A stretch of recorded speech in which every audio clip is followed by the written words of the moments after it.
नमस्कार दोस्तों, साहित्य ज्ञान क्लासेस में हार्दिक स्वागत है आपका। आज के सत्र में हम अध्ययन कर रहे हैं संस्कृत साहित्य के प्रमुख कवि कालिदास, जिसका हम पिछले सत्र में भी अध्ययन कर चुके हैं। कालिदास के जन्म के संबंध में, उनकी कृतियों के संबंध में कि कौन कौन सी रचना कालिदास की हैं, महाकाव्य कौन से हैं, गीत नाट्य और उनकी रचनाओं का हम संक्षिप्त अध्ययन भी हम कर चुके हैं, जिसमें हम रघुवंश महाकाव्य का हमने अध्ययन किया था। आज के सत्र में महाकवि कालिदास की रचना कुमार संभवम, ऋतु संहारम एवं मेघदूत का हम संक्षिप्त अध्ययन करेंगे कि किस प्रकार की कथा का इनमें वर्णन किया गया है और क्या है कथा के अंतर्गत। महाकवि कालिदास के महाकाव्य कुमार संभवम का हम संक्षिप्त परिचय। महाकवि कालिदास का जो कुमार संभवम महाकाव्य है वो 17 सर्गों में विभक्त है। प्रथम प्रश्न यहीं से बना कि कितने सर्गों में विभक्त है। वो 17 सर्गों में उसकी रचना की गई है। इसमें कार्तिकेय के जन्म व तारकासुर के वध की कथा वर्णित है। कुमार संभवम का प्रधान रस वीर है और रीति इसमें वैदर्भी प्रयोग हुई है। गुण प्रसाद व माधुर्य है। तो 2 या 3 प्रश्न तो यहीं से बन जाते हैं कि महाकाव्य कितने सर्गों में है। 17 सर्गों में है।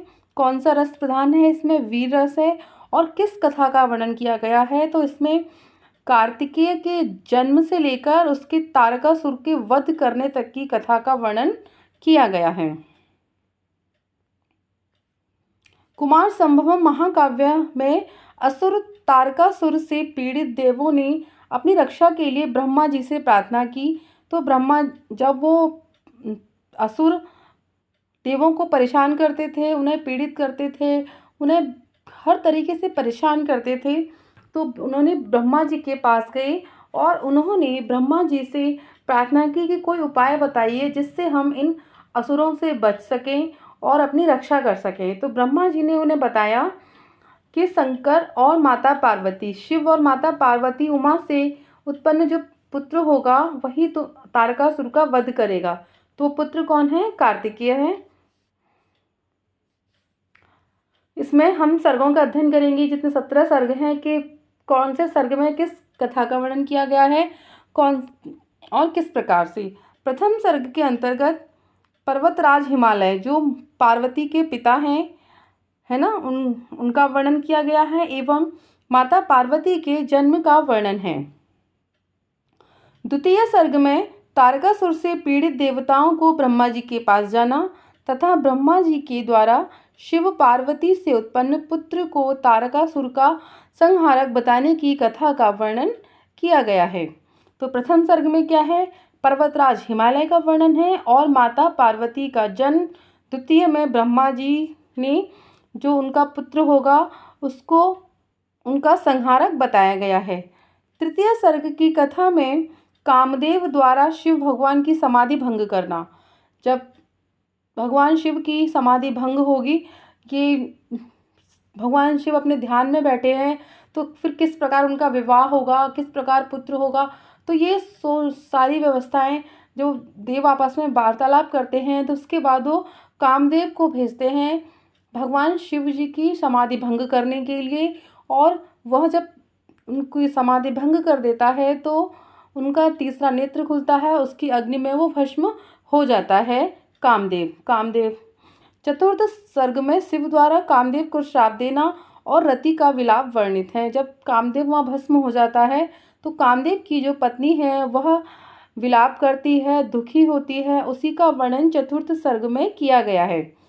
पंचम सर्ग में माता पार्वती द्वारा घोर तपस्या का वर्णन किया गया है। माता पार्वती का जन्म हो जाता है पहले ही सर्ग में। उसके बाद वह शिवजी को पाने के लिए घोर तपस्या करती हैं, उसका वर्णन पंचम सर्ग में किया गया है। तो प्रश्न बनता है, कुमार संभव के किस सर्ग में पार्वती द्वारा घोर तपस्या का वर्णन किया गया है? तो वो पंचम सर्ग है। षष्ठम सर्ग में भगवान शिव द्वारा सप्त ऋषियों को हिमालय के पास भेजना। सप्त ऋषि को कहाँ भेजते हैं? पार्वती माता के जो पिताजी हैं हिमालय, उनके पास भेजना। सप्तम सर्ग में भगवान शिव की वरयात जब वो भेजते हैं तो विवाह प्रस्ताव स्वीकार हो जाता है और विवाह की तैयारियां हो जाती हैं। वरयात्रा यानी विवाह बारात निकलती है। शिव पार्वती विवाह की कथा का वर्णन सप्तम सर्ग में किया गया है। अष्टम सर्ग में भगवान शिव दाम्पत्य जीवन के लिए विहार करते हैं। वह जब विवाह उनका हो जाता है तो वो अन्य पर्वतों पर कैलाश पर्वत को छोड़कर घूमने निकल जाते हैं। नवम सर्ग की कथा में दाम्पत्य जीवन की सुखानुभूति करते हुए विभिन्न पर्वतों पर जाते हैं। फिर पुनः कैलाश पर्वत पर आने की कथा का वर्णन किया गया है। दसम सर्ग की कथा में कार्तिकेय का गर्भ में आने की कथा का वर्णन है। एकादश सर्ग में कार्तिक का जन्म होता है और कार्तिकेय की बाल लीलाओं का वर्णन किया गया है। द्वादश सर्ग में कार्तिकेय का जन्म किस सर्ग में होता है? गर्भ में वो आता है दसम में, और एकादश में उसका जन्म होता है। तो प्रश्न कई बार यहाँ से यह बनता है कि कुमार संभवम में कार्तिकेय का जन्म किस सर्ग में वर्णित है? तो वो 11वां सर्ग है, एकादश सर्ग, और उसी में उनकी बाल लीलाओं का वर्णन किया गया है। ये बहुत ही महत्वपूर्ण है कि एकादश सर्ग में कार्तिकेय का जन्म होता है और बाल लीलाओं का वर्णन किया गया है। द्वादश सर्ग में कार्तिकेय को सेनापति के रूप में सेना का भार ग्रहण करते हैं और उसका वर्णन यहाँ पर किया गया है। वो बड़े हो जाते हैं, बाल लीला हो जाती है उनकी एकादश में, और द्वादश में वो इस लायक हो जाते हैं, इतने सक्षम हो जाते हैं कि सेनापति बनाए जाते हैं सेना के। त्रयोदश सर्ग में कार्तिकेय द्वारा सेना का संचालन, फिर बड़े होते हैं और सेना का संचालन भी करने लगते हैं, इसका वर्णन है। चतुर्दश सर्ग में देवताओं का दैत्य पर आक्रमण, वही प्रक्रिया होती है कि देवताओं पर कौन आक्रमण करते हैं? दैत्य करते हैं, और यहाँ कार्तिकेय सेना का संचालन करने लगे हैं और वो युद्ध के लिए तैयार हैं। पंचदश सर्ग में देवासुर संग्राम, देव और असुरों का संग्राम होता है, युद्ध होता है। षोडश सर्ग में युद्ध का वर्णन किया गया है कि भयंकर युद्ध हो रहा है असुर और दैत्यों के, असुर और देवताओं के बीच में। सप्तदश सर्ग में यानी 17वें सर्ग में कार्तिकेय द्वारा तारकासुर का वध होना। 17वें सर्ग में क्या है? 17वें सर्ग में तारकासुर का वध हो जाता है। तो कुमार संभवम कथा में यही वर्णन किया गया है। तो इसमें याद रखना है कि युद्ध कौन से सर्ग में है, संचालन किसमें किया है, युद्ध वध कौन से सर्ग में हुआ है? तो सप्तदश सर्ग में। कालिदास के 2 गीत काव्य हैं, ऋतुसंहार और मेघदूत। कालिदास के वो जो हमने कुमार संभवम पढ़ा था वो महाकाव्य है, और उससे पहले हम रघुवंश का अध्ययन कर चुके हैं, रघुवंशम, जिसमें 31 राजाओं का वर्णन किया गया है, तो वो भी महाकाव्य है। अब ये 2 गीत काव्य हैं, निरूपक भी कहते हैं, ऋतुसंहार और मेघदूत। तो ऋतुसंहारम में क्या है? इस रचना में 6 ऋतुओं का वर्णन किया गया है। प्रश्न बनता है कि कालिदास की किस रचना में 6 ऋतुओं का वर्णन किया गया है? तो वो ऋतुसंहार रचना है। इसमें ग्रीष्म ऋतु, बसंत ऋतु, ग्रीष्म ऋतु, वर्षा, शरद, हेमंत, शिशिर ऋतु का वर्णन किया गया है। यह कालिदास की प्रथम कृति है। इसमें 144 पद हैं। तो इसमें कई बार प्रश्न बनता है कि कालिदास की प्रथम कृति कौन सी है? तो वो ऋतुसंहार है। और कितने पद हैं इसमें? 144। और कितनी ऋतुओं का वर्णन किया गया है, यह भी महत्वपूर्ण है। ऋतुओं का वर्णन तो है, हमें पता चल गई, ऋतुसंहार के नाम से ही हम समझ गए कि इसमें ऋतुओं का वर्णन किया गया है। तो कितनी ऋतुओं का वर्णन किया गया है? 6 ऋतुओं का वर्णन किया गया है। मेघदूत गीत काव्य, इसमें मंदाक्रांता छंद में 115 पद हैं। कौन से छंद में है? मंदाक्रांता छंद में। कितने? 115 पद हैं। मेघदूत 2 रूप में है, पूर्व मेघ और उत्तर मेघ। तो कितने रूपों में है मेघ? 2 रूपों में है, पूर्व मेघ और उत्तर मेघ। यह एक कल्पना प्रधान काव्य है।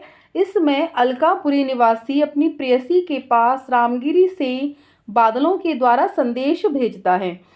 मेघदूत यानी मेघ यानी बादलों को दूत बनाकर अपनी प्रेमिका के पास दूत यानी संदेशवाहक के रूप में बादलों से वह अपनी प्रेम की व्यथा का वर्णन करते हैं और उन्हें कहते हैं कि यह संदेश तो मेरी यक्षिणी को तुम बादल दे देना।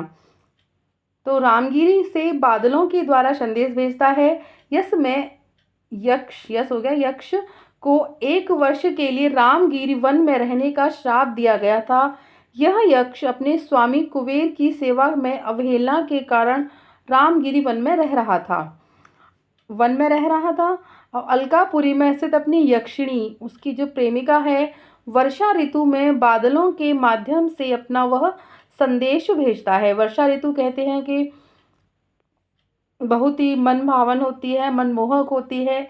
तो प्रेमी को अपनी प्रेमिका की याद आती है, तो उसमें वो बादलों के माध्यम से अपनी विरह की व्यथा को कहता है कि आप मेरी प्रेमिका को, मेरी यक्षिणी को मेरा संदेश दे देना। तो मेघदूत गीत काव्य में इसी का वर्णन किया गया है। और मंदाक्रांता छंद में 115 इसमें पद हैं।